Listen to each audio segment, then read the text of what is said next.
Pembagian bantuan sosial tunai atau BST di Desa Watuwangka, Kecamatan Beliling, Kabupaten Manggarai Barat dipertanyakan oleh warga Desa Kempo.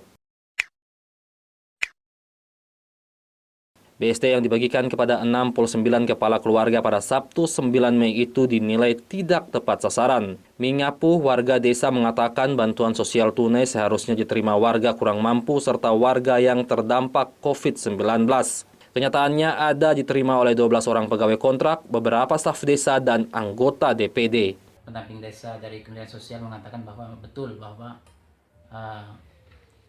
tenaga kontrak anak aparat desa itu tidak boleh menerima bantuan sosial tunai. Ya, sehingga kami menganggap juga sepertinya Kementerian Sosial dan juga desa kecolongan dalam artian bahwa orang-orang yang seharusnya tidak mendapatkan tetapi mendapatkan bantuan sosial tunai ini harus jatuh kepada orang yang tepat. Seperti saya sendiri juga, saya tidak mengharapkan supaya saya dapat, tidak. Saya tahu diri bahwa istri saya juga seorang kontrak daerah, sehingga saya tahu regulasinya bahwa saya tidak mungkin dapat. Yang saya inginkan, yang kami inginkan kemarin itu bahwa bantuan ini jatuh pada orang-orang yang tepat. Saya pikir di Desa Kempo ini masih banyak orang-orang lansia, orang-orang miskin yang harus mendapatkan bantuan itu dari pemerintah. Sementara itu, pejabat Kepala Desa Kempo, Yohanes Yonas, mengatakan tidak mengetahui soal pendataan nama-nama penerima BST tersebut karena pendataan bukan dilakukan oleh pihak desa. Menurut Jonas, pendataan sudah dilakukan 3 atau 4 tahun lalu, sehingga kemungkinan ada perubahan status dan kondisi. Misalnya ada nama yang saat didata belum menjadi pegawai kontrak, tapi baru 3 bulan yang lalu dikontrak sebagai pegawai. Adapun perangkat desa juga ada satu memang perangkat, tapi yang lain istrinya, istri dari perangkat. Itu istri dari perangkat itu apakah dia tidak masukkan dalam hitungan ini, kan kakak dia Pak ya? Iya. Ya, Itu gimana itu? artinya Apakah itu sudah masuk kategori layak? Suaminya ini kan perangkat ini, tapi istrinya yang terima itu? Iya. Ya, kalau kita lihat secara apa ya, memang sudah pasti layak. Tetapi kalau dilihat juga mereka ini, saya berpikir untuk saya punya waktu untuk memvalidasi, untuk coret juga barangkali saya tidak punya waktu karena mepet sekali waktu itu. Ya, mepet sekali. Nah, bagaimanapun juga ya kita ini ya karena didesak besok terima, terpaksa saya minta saya punya perangkat dusun itu untuk jalan untuk berdasarkan nama-nama yang ada. Berarti total semua berapa yang diterima Bapak kemarin? Totalnya 69. 69. Dan yang terhitung tenaga kontrak, terus aparat desa dalam hal ini BPD, itu ada berapa semua yang dinilai tidak layak oleh masyarakat? Memang yang kontraknya ada 2. Kontrak daerah. Kontrak daerah.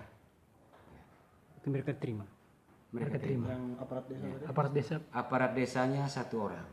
Selaku apa dia? Lalu dia kaur umum.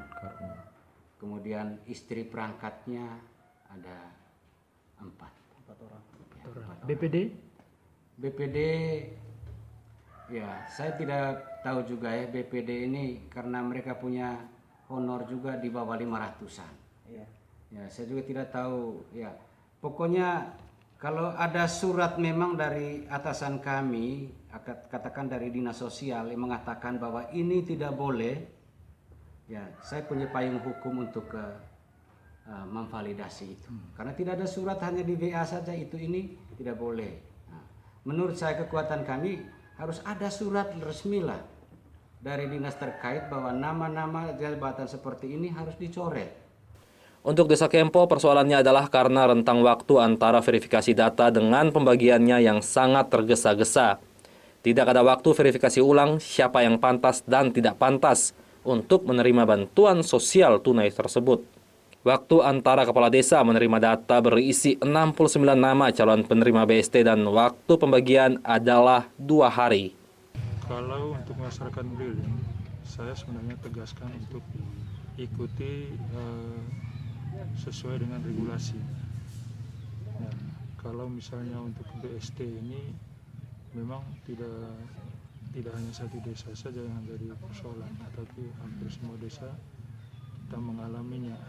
Jadi, yang untuk desa Kempro tadi, ya memang kalau saya tanya persoalannya itu hanya karena ini jabatnya tergesa-gesa gitu untuk menyampaikan durasi waktu untuk verifikasi data itu dengan pembagiannya itu yang membuat dia ya tergesa-gesa. Jadi, mestinya harus ada waktu untuk untuk verifikasi dengan baik siapa yang pantas atau ada namanya di situ tetapi dia tidak pantas atau sebagai tenaga kontrak ya terus harusnya tidak menerima Petra Arifin, kontributor AFB TV Labuan Bajo melaporkan. tahu dari pusatnya aturan seperti